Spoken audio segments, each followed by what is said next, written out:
Hello বন্ধু, আমি বান্টি। আপনাদের সাথে আজ প্রকৃতির কিছু রূপ বৈচিত্র্য তুলে ধরব। মাঝে মধ্যে আপনাদের সাথে কিছু কথা শেয়ার করতে আসব। যখন যেরকম জিনিস আমাদের কাছে থাকবে সেটা আপনাদের তুলে ধরব। আসুন আমরা দেখে নিই একবার প্রকৃতির বৈচিত্র্যময় রূপ। দেখুন, এটা রয়েছে পুরোটাই কৃষি জমি মাঠে পরিপূর্ণ। মানে 3 সিজন এখানে ধান চাষই হয়ে থাকে। এটা পশ্চিম মেদিনীপুর সবং এলাকা।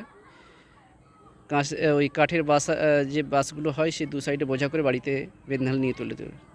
আপনাকে প্রকৃতির রূপ দেখানোর আগেই বলি, এই প্রকৃতির যে বৈচিত্র্যময়, যে আমরা 3বার চাষ করে থাকি, 3টে সিজনেতে চাষ হয়ে থাকে। এই যে মাঠটা আমরা আপনাদেরকে বলবো না, এই মাঠে কিছুটা নিম্নস্তরের এলাকায় যখন হয় বন্যা হয়, বর্ষাকালে প্রচুর পরিমাণে যখন জল জমায়েত হয়ে যায়, যখন বন্যা হয়ে যায়, কিছু কিছু নিচু এলাকাতে মানুষরা কঠোর পরিশ্রম করে যখন তারা চাষ রোয়েন, তো সেই চাষ রোপণ করার পর কিন্তু সেই বর্ষাকালের জন্য সেটা আর ঠিকমতো বেড়ে ওঠে না। যে ওনারা যে পরিশ্রম করে খরচা করেন সেই খরচাটুকুও তুলতে পারে না। অ্যাকচুয়ালি আজকের বর্তমান যুগে কৃষিকাজে প্রচুর পরিমাণে খরচার ব্যয়বহুল রয়েছে। সেই খরচ করে কিন্তু মানুষ তার অর্থ উপার্জন তুলতে পারে না।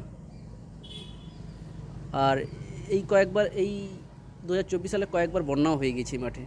আসুন আমরা এই খোলা মাঠের এক সময় সবুজে পরিপূর্ণ এই মাঠকে দেখুন। তার প্রকৃতির এই বাস্তব নিয়মে সবুজ, যেটা একবার সবুজে পরিপূর্ণ থাকে না, সেটা দেখুন সোনার রঙের মতো পরিপূর্ণ, গোল্ডেন কালার হয়ে গেছে। চাষিরা আস্তে আস্তে করে একে একে বাড়ি ফিরছে। এরা সারাদিন মাঠে আসেন, সকাল 8টা-9টা থেকে যা মাঠে এসে পড়েন, তার বিভিন্ন ধান কাটা থেকে শুরু করে, ধান বাঁধা থেকে শুরু করে, ধান বোঝা থেকে শুরু করে। আবার এখন তো এমন হয়েছে যে বিভিন্ন সময় কি হয়, এই যে চায়না মেশিনগুলো যেটা আছে, হাতের মাধ্যমে কাজ না করে এখন লেবারের যে পরিশ্রমের যে মূল্যটা এত বেশি বেড়ে গেছে, বা লেবার এখন সেই পরিমাণে আমাদের কিন্তু দেখা যায় না। তখন আমরা এই বাধ্য হয়ে মেশিনের দ্বারা আমরা ওই, এখন নেই হয়তো মাঠে, সকালে এক সময় ছিল, দেখছিলাম মেশিনের দ্বারা মাঠে খুব সহজে খুব কম সময়ের মধ্যে ধান কাটা হয়ে যাচ্ছে, ধান বাঁধা হয়ে যাচ্ছে, বাড়িতে ধান চলে আসছে। দেখুন আপনাদের এলাকায় কেমন কীরকম মাঠ আছে জানি না। তো আমাদের সবং এলাকায় মানে সর্বত্র 3 সময়ই আমরা ধান চাষ করে থাকি। কিছু কিছু জায়গা ব্যতিক্রম ধান, পাট, সবজি বিভিন্ন ধরনের চাষ হয়ে থাকে। সামনে দিয়ে আমাদের এটা এই বাড়ির আগে যেটা রাস্তাটা রয়েছে, আমাদের পিডব্লিউডি রোড এটা রয়েছে। এই রাস্তাটা পিডব্লিউডি রোড, গাড়ি চলছে, 2-1টা গাছে পরিপূর্ণ রয়েছে। দেখুন কত সুন্দর বৈচিত্র্যময় যে রূপ, সত্যি হার মেনে যায়। মানে এমন আমাদের প্রকৃতির যে নিয়ম মানে রূপে যে পরিপূর্ণ রয়েছে, সব কিছু তার কাছে হার মেনে যায়। যত আমরা কৃত্রিম কাল্পনিকভাবে সাজানোর চেষ্টা করি না কেন, ভগবানের উপরওয়ালার দেওয়া সেই বৈচিত্র্যময় প্রকৃতির কাছে আমাদের সবার কাছে নত হতেই হয়েছে। একসময় দেখবেন, এখন তো মাঠটা আস্তে আস্তে খালি হচ্ছে, এটা একবার সবুজে যখন পরিপূর্ণ, তখন দেখতে এক অন্য ভিন্ন স্বাদের রূপে আকার ধারণ করে।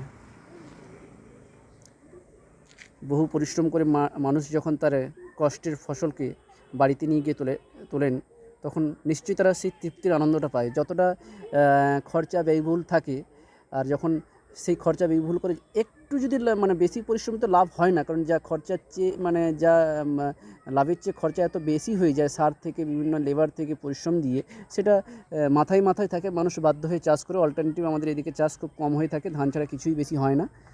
তো যাই হোক না কেন, বছরের শেষে যখন মানুষ তার 3বারের ফসল একটা সময় ধরে যখন মানুষ তার বাড়িতে নিয়ে তোলেন, লাভ হোক না হোক, তার তৃপ্তির ফলটা যখন পায় মানুষ, তখন শান্তি পায়।